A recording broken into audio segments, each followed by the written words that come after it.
ஓம் சக்தி பராசக்தி. என் அன்பு குழந்தையே, உன் துணை இன்று அவருடைய இல்லத்தில் ஒரு அதிர்ச்சியான செய்தியை கூறிவிட்டார் தங்கமே. அதனை கேட்டு அவரது குடும்பம் மிகுந்த அதிர்ச்சியில் இருக்கின்றனர். அப்படி என்னம்மா சொன்னார் என்றுதானே கேட்கின்றாய்? பொறுமையாகவும் கவனமாகவும் இதை முழுமையாக கேள் தங்கமே. உனக்கே அது நன்றாக புரியும்.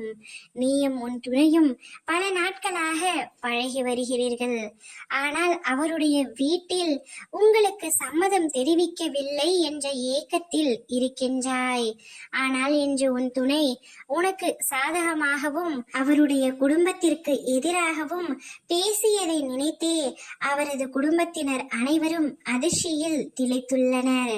தங்கமே, அவர் உன் மீது அளவு கடந்த அன்பினை வைத்துள்ளதால் மட்டுமே உனக்கு சாதகமாக அவர் பேசியுள்ளார்.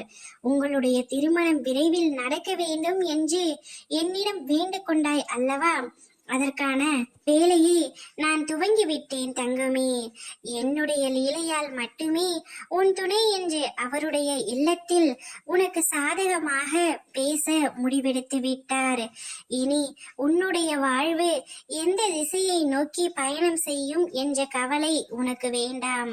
உன் துணையை நீ சில சமயத்தில் நம்பாமல் இருக்கின்றாய். முழு நம்பிக்கை அவர் மீது வை தங்கமே. அவர் உன்னை அதிகமாக நேசிக்கின்றார்.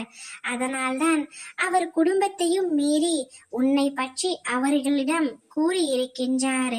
நீயும் உன் துணையும் நிச்சயமாக ஒன்றாக சேர்ந்து வாழத்தான் போகிறீர்கள். இந்த அம்மாவின் ஆசை எப்பொழுதும் உங்களுடன் இருக்கும். ஓம் சக்தி பராசக்தி.